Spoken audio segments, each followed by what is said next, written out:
Morning friends. আমি দেখো ঢ্যাঁড়সটাকে ধুয়ে নিয়েছি, কেটে নিয়েছি। এবার আমি তেলে ভেজে নেব। তেলে দিয়ে দিলাম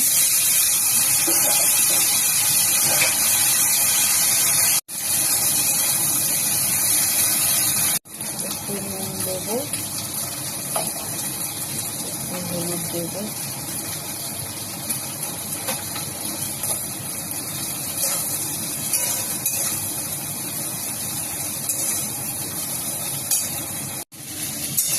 ঢ্যাঁড়সটা আমার লাল লাল করে ভাজা হয়ে গেছে। এবার আমি নামিয়ে নেবো। কড়াটা আবার বসিয়ে দিলাম, পেঁয়াজ দিয়ে দেবো,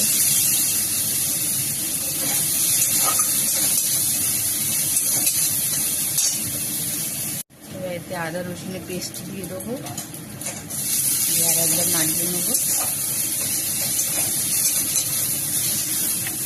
করে সব মশলা দিয়ে দেবো, হলুদ গুঁড়ো, লঙ্কা গুঁড়ো, জিরে ধনের গুঁড়ো দিয়ে দিলাম।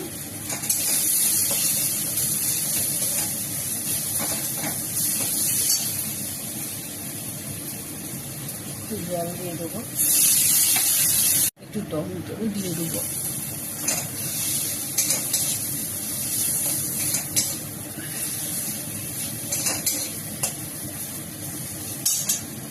জল দিয়ে মশলাটাকে কষে নেবো।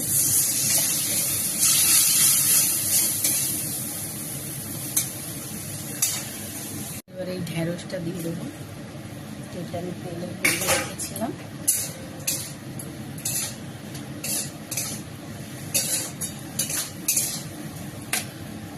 একটু নুন দিয়ে দেবো, যেহেতু আমি আগে নুন দিয়েছিলাম, অল্প দেবো।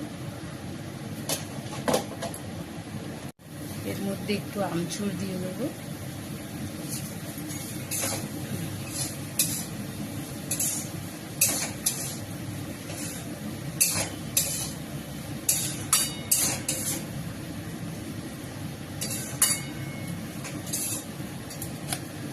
ঢ্যাঁড়সের এই রেসিপিটা আমার হয়ে এসেছে। কেমন লাগলো আপনাদেরকে এই রেসিপিটা জানাবে।